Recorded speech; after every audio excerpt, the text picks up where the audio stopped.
ഇന്നപ്പോൾ സന്തോഷവും സങ്കടവും ഒക്കെ മിക്സ്ഡ് ആയൊരു ദിവസമാണ്. അപ്പോൾ യു എയിലോട്ട് ഇന്ന് ഞാൻ പോവുകയാണ്.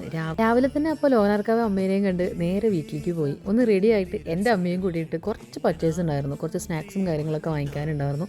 അവിടെ കിട്ടും, എന്നാലും നമ്മളെ ടേസ്റ്റ് കിട്ടത്തില്ലല്ലോ. ഞാനപ്പോൾ കുറച്ച് ചിപ്സ്, മിക്സ്ചർ അങ്ങനത്തെ കാര്യങ്ങളൊക്കെ എടുത്തിട്ടുണ്ടായിരുന്നത്. പിന്നെ കുറച്ച് പേര് അലുവ കൊണ്ടുവരാൻ ഏൽപ്പിച്ചിട്ടുണ്ടായിരുന്നു. അതുകൊണ്ട് ഞാൻ ഉള്ള എല്ലാ ഫ്ലേവറും എടുത്തിട്ടോ, നട്ട്സ്, കാന്താരി, ഇളനീര്, പിന്നെ നോർമൽ നമ്മളുടെ ഒത്തൻറ്റിക് ആയിട്ടുള്ള പഴയ ഒരു അലുവയിൽ അത് ഒക്കെ കൂടെ എടുത്തു. അപ്പോൾ അതൊക്കെ ആയിട്ട് നേരെ വീട്ടിലോട്ട് പോയി. പിന്നെ പാക്കിംഗ് സ്റ്റാർട്ട് ചെയ്തു. അപ്പോൾ പാക്ക് ചെയ്യാൻ വേണ്ടിയിട്ട് ഞാനൊരു വാക്വം സ്റ്റോറേജ് ബാഗ് വാങ്ങിച്ചിട്ടുണ്ടായിരുന്നു. അതിൽ ലാർജ്, മീഡിയം, സ്മോള് അങ്ങനെ പാക്കേജ് ഉണ്ടായിരുന്നു. പിന്നെ ഈ വാക്വം വെച്ചിട്ട് നമ്മൾ ഈ എയർ പുള്ള് ചെയ്തെടുക്കണം. അപ്പം അത് നമുക്ക് അത്യാവശ്യം സ്റ്റോറേജ് കിട്ടും ബാഗിൽ. യൂസ് ചെയ്തപ്പോൾ എനിക്കത് അത്ര മസ്റ്ററി ആയിട്ട് എനിക്ക് തോന്നിയില്ല. എന്നാലും ഓക്കെ. പാക്കിംഗ് സ്റ്റാർട്ട് ചെയ്തപ്പോഴേ ഏട്ടൻ പറഞ്ഞിട്ടുണ്ടായിരുന്നു, ഇത്ര ഐറ്റംസ് എന്തായാലും നിനക്ക് കൊണ്ടുപോകാൻ പറ്റത്തില്ല, വെയിറ്റ് കൂടാൻ ചാൻസ് ഉണ്ട് എന്നുള്ളത്. ഞാനപ്പോൾ അത് അത്ര കാര്യമാക്കി എടുത്തില്ല. ലാസ്റ്റ് എല്ലാ പാക്കിങ്ങും കാര്യങ്ങളും ഒക്കെ കഴിഞ്ഞപ്പോഴാണ് ഒരുപാട് ഡ്രസ്സ്, പകുതി ഡ്രസ്സും എനിക്ക് അതൊന്നും എടുക്കേണ്ട വന്നു. വെയിറ്റ് നല്ല കൂടുതലായിരുന്നു.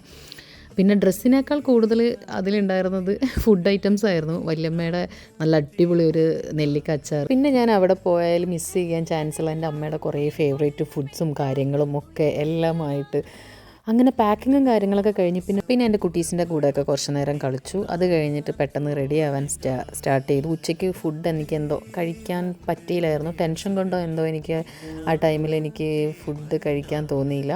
അപ്പോൾ ഞാൻ എല്ലാവരും കഴിക്കണ സമയത്ത് പെട്ടെന്ന് തന്നെ റെഡിയായി. ലോങ് ജേണി ആയതുകൊണ്ട് ഞാനൊരു ലൂസായിട്ടൊരു കോട്ട് സെറ്റാണ് പെയർ ചെയ്തിട്ടുണ്ടായിരുന്നത്. പിന്നെ അതൊക്കെ കഴിഞ്ഞ് അതിൻ്റെ അക്സസറീസും കാര്യങ്ങളൊക്കെ ഇട്ടുകൊണ്ടിരിക്കുമ്പോഴാണ് വാമിക്കുട്ടി വന്നത്. വാമിക്കുട്ടി വിചാരിച്ചിരിക്കുന്നത് എവിടെയോ ടൂറ് പോകാമെന്നാണ്. അങ്ങനെ റെഡിയായി ഞാൻ തന്നെ ഫസ്റ്റ് ഇറങ്ങി കേട്ടോ. അപ്പോൾ 4:30 ഒക്കെയാണ് വീട്ടിൽ നിന്ന് ഇറങ്ങിയിട്ടുണ്ടായിരുന്നത്. എനിക്കപ്പോൾ നൈറ്റ് 9:30 ഫ്ലൈറ്റ്, കണ്ണൂരിൽ നിന്നായിരുന്നേ. അപ്പോൾ എൻ്റെ അങ്കിളും ഫാമിലിയും എല്ലാവരും ഉണ്ടായിരുന്നു. അപ്പോൾ വണ്ടിയിൽ കയറി ചെറുതായിട്ട് എന്തോ ഒരു ടെൻഷനൊക്കെ ഉണ്ടായിരുന്നു. പിന്നെ വാമിക്കുട്ടിയൊക്കെയായി സംസാരിച്ചിട്ടൊന്ന് ഓക്കെ ആയി. അവൾക്ക് കാറിൽ കയറിയാൽ എപ്പോഴും ഒരു വോമിറ്റിംഗ് ടെൻഡൻസി കൂടുതലാണ്. അപ്പോൾ കുറച്ച് നേരം അവളെ ഒന്ന് ആക്റ്റീവ് ആക്കാൻ വേണ്ടിയിട്ട് കുറച്ച് കഥയും പാട്ടൊക്കെ പറഞ്ഞു കൊടുത്തു.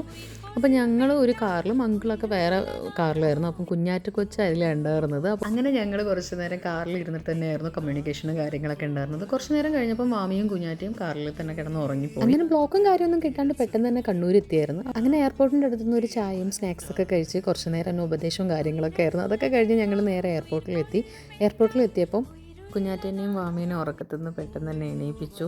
ഏട്ടൻ വരുമ്പോൾ എപ്പോഴും ബാഗിൽ സ്ക്രാച്ചും കാര്യം കാണാറുള്ളതുകൊണ്ട് എനിക്ക് ഇഷ്ടപ്പെട്ട് വാങ്ങിച്ച ബാഗ് ആയതുകൊണ്ട് വാപ്പിങ് എൻ്റെ മൈൻഡിലുണ്ട്. അവിടെ എത്തിയപ്പോൾ തന്നെ ഞാൻ ആദ്യം ചെയ്തത് ബാഗ് വാപ്പ് ചെയ്തായിരുന്നു. അത് കഴിഞ്ഞ് എല്ലാവരോടും യാത്ര പറയാൻ വേണ്ടി പോയപ്പം എല്ലാവരുടെ മുഖത്തും ചെറിയൊരു സങ്കടം ഉണ്ടായിരുന്നു. എറണാകുളത്ത് പഠിക്കാൻ പോയപ്പോഴും അവിടെ തന്നെ വർക്ക് ചെയ്യുന്ന സമയത്തും ഒരു മന്ത്ലി 2 ടൈംസ് എങ്കിലും ഞാൻ വീട്ടിൽ വരും. എന്താ വെച്ചാൽ എനിക്ക് ഒരാഴ്ച എനിക്കത് കണ്ടില്ലെങ്കിൽ എന്തോ ഭയങ്കര ബുദ്ധിമുട്ടാണ്.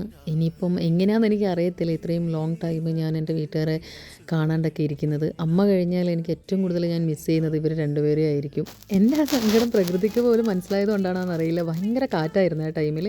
അങ്ങനെ എല്ലാവരോടും യാത്ര പറഞ്ഞ് ഉള്ളിൽ കയറി ഒരു 2.5 hours വെയിറ്റിംഗ് ഉണ്ടായിരുന്നു. ഫസ്റ്റ് ഇൻ്റർനാഷണൽ ട്രിപ്പാണ്, അതുപോലെ തന്നെ ഒറ്റയ്ക്കാണ്.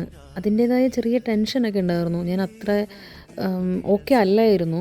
അതുപോലെ തന്നെ എനിക്കെന്തോ ഇഷ്ടപ്പെട്ട വിൻഡോ സീറ്റ് തന്നെ കിട്ടുകയും ചെയ്തു. അങ്ങനെ അപ്പോൾ ഞാൻ ടിക്കറ്റ് എടുത്തിരുന്നത് കണ്ണൂർ ടു ഫുജറ ആയിരുന്നു കേട്ടോ. ടേക്ക് ഓഫിന് മുമ്പ് ഞാൻ വീട്ടിലേക്ക് ഒന്ന് വിളിച്ചപ്പോൾ രണ്ടുപേരും നല്ല കരച്ചിലായിരുന്നു. ചോക്ലേറ്റൊക്കെ വാങ്ങിച്ച് വരാമെന്നും പറഞ്ഞിട്ട് അവരെ സമാധാനിപ്പിച്ചു.